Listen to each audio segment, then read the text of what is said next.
To this session, this is Professor Farhat, in which we will discuss agreed upon procedure engagement, which is part of the statements on standards for attestation engagement, or simply put, attestation engagement. Now, agreed upon procedure is considered 3 out of 3. What do I mean by 3 out of 3? It means this is the level of service that we provide under the attestation engagement. We discussed the examination, which was 1 out of 3. We discussed the review engagement, 2 out of 3.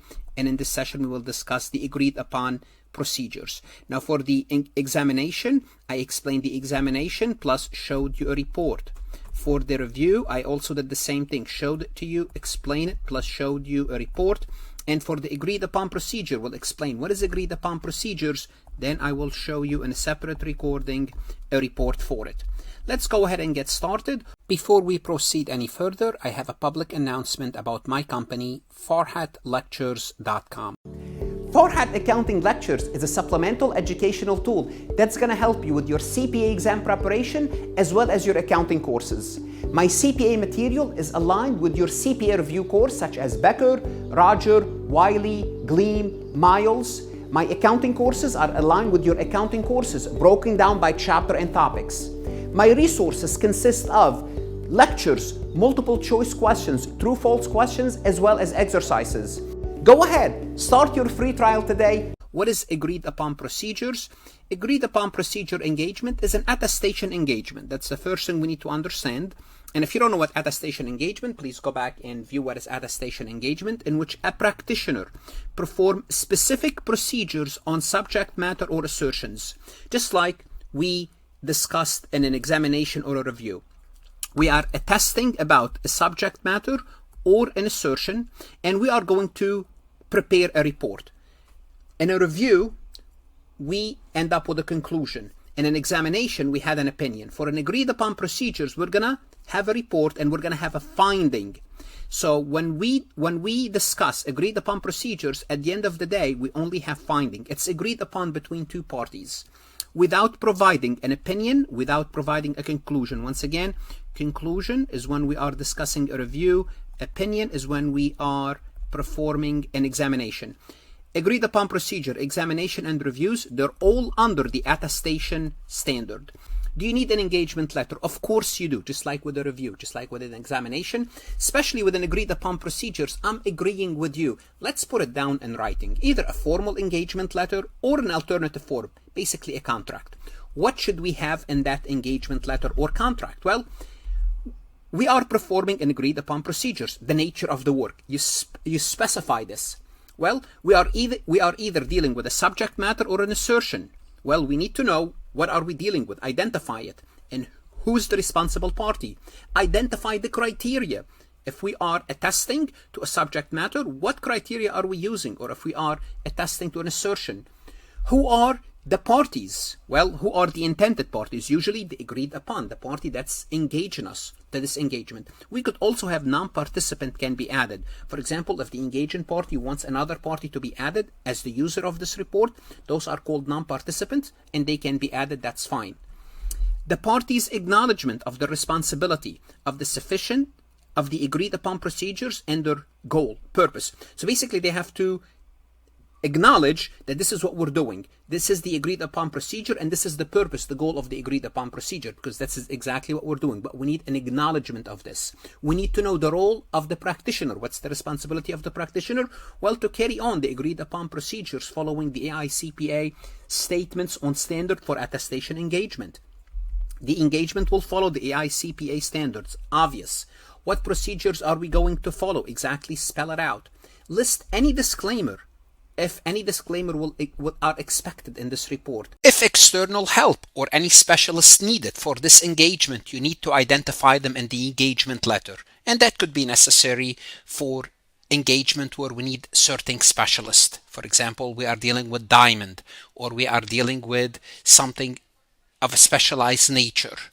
Also, if materiality exists for the engagement, identify the amount. And so any amount below 10, 15, 20,000, whatever that amount is not considered material. Then we have to identify the amount in the engagement letter as well. Do we need written assertions? Of course we need. It's an agreed upon procedure. We should request a written assertion about the subject matter from the responsible party. If the engaging party is the same as the responsible party, and the responsible party refuses to provide an assertion, well, the engagement letter should state that. Well, that should not be the case. Think about it.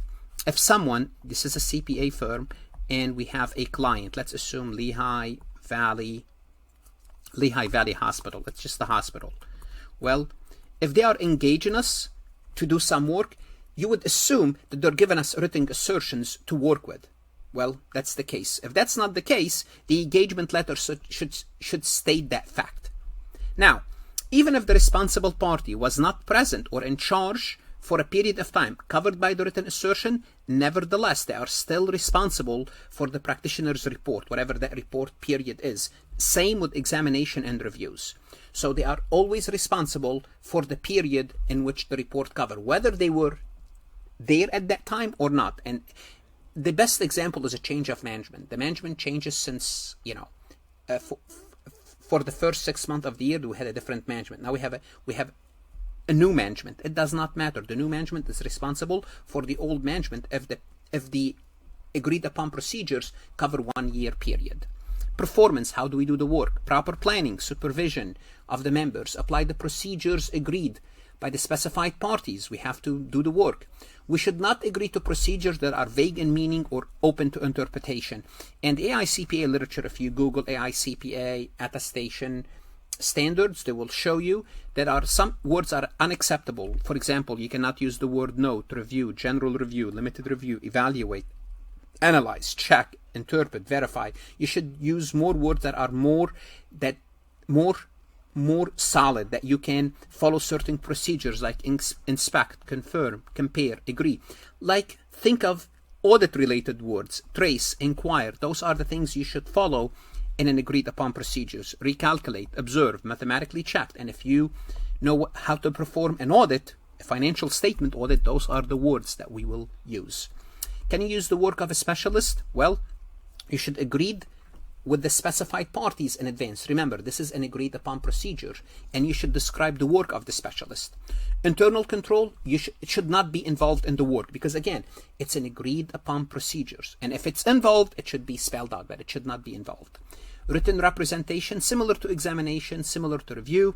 As per the engagement letter, the practitioner requests a written representation from the responsible party about the assertion or the subject matter.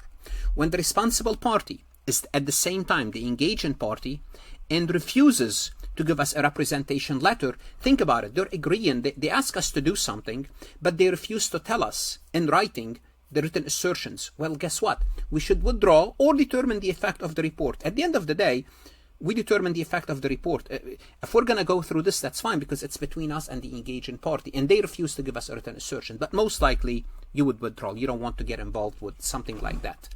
If the engaging party is not the responsible party, and what do we mean by this? So there's a CPA firm, there's a hospital, Lehigh Valley Hospital, and there's the state government. Now, maybe the state government engages to report on the billing process of the hospital.